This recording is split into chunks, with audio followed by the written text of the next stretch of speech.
In April of 2006, the Smoke-Free Air Act was implemented throughout 99% of New Jersey. The small percentage that wasn't implemented was protecting the workers in the casinos in Atlantic City. The passage of this law may have been the most significant single public health event in the history of New Jersey.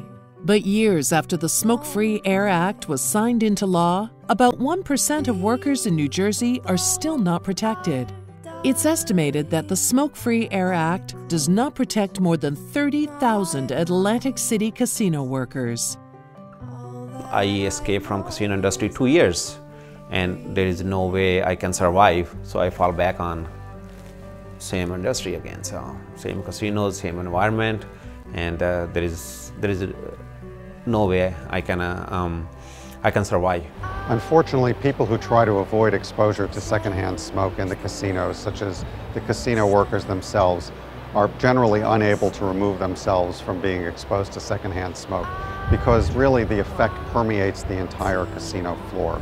So even though there may be restrictions on where you can smoke, in fact, everyone is exposed to it. The cigarette smoke is that's sometimes just about unbearable. My burning in my eyes and my shortness of breath and the burning in my back of my throat is sometimes just about all I can take, not to just walk away, just to walk away from the whole deal. But I have a family to support.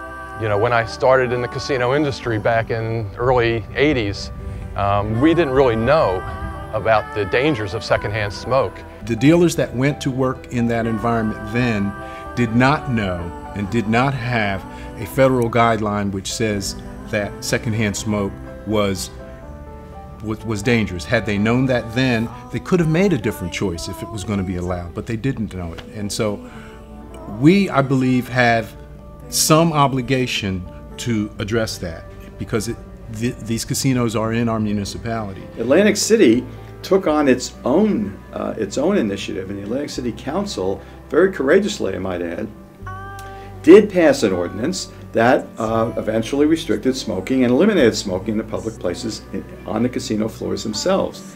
But because of, I guess, political pressures, economic pressures, the economic downturn in general, the casinos complaining that they were losing revenue, the state was losing revenue because it gets a lot of casino money, that ended up being rescinded or at least delayed. The issue that's not a mystery is that secondhand smoke will kill you.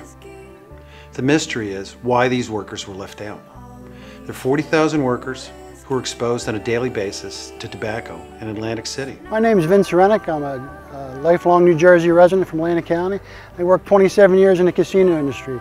And during that time I was exposed to secondhand smoke. As a result from that I came down with lung cancer. I had successful surgery shortly thereafter, and through those efforts I became an advocate for safe working environments for patrons and casino workers in Atlantic City. I think the future generations will look back and they'll be shocked that you were able to go into working. They smoked like on airplanes or movie theaters now.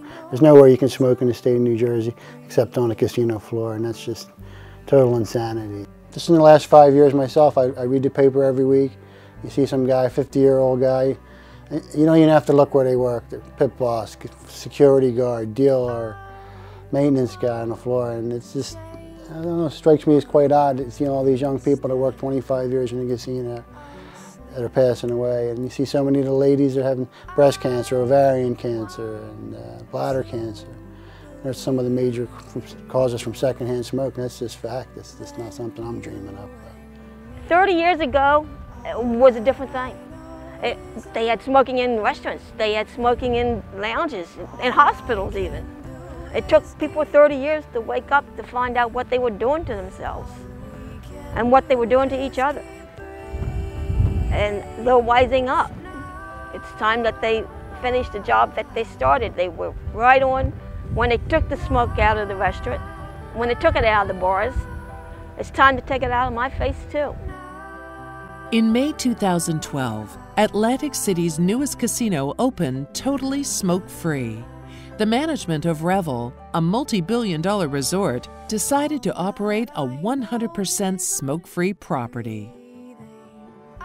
I understand there's supposed to be a new casino opening up in Atlantic City, I hope next year, and I understand that it's supposed to be 100% smoke-free. Well, guess where I'm going if that happens, and guess where I'm not going anymore. Goodbye Trump, goodbye Caesars, goodbye Bally's. I know where I'm going. From a global gaming perspective, smoke-free casinos are the wave of the future. We know that in Delaware, their smoke-free air law took effect in 2003, and the revenues at their casinos are doing phenomenally well. The bottom line is that now in Atlantic City, the workers on the casino gaming floors are exposed to toxic and carcinogenic smoke, which is unnecessary. It is a public health hazard. All the other workers throughout the state of New Jersey are protected under the Smoke-Free Air Act. The workers in Atlantic City deserve the same protection that everyone else in New Jersey enjoys.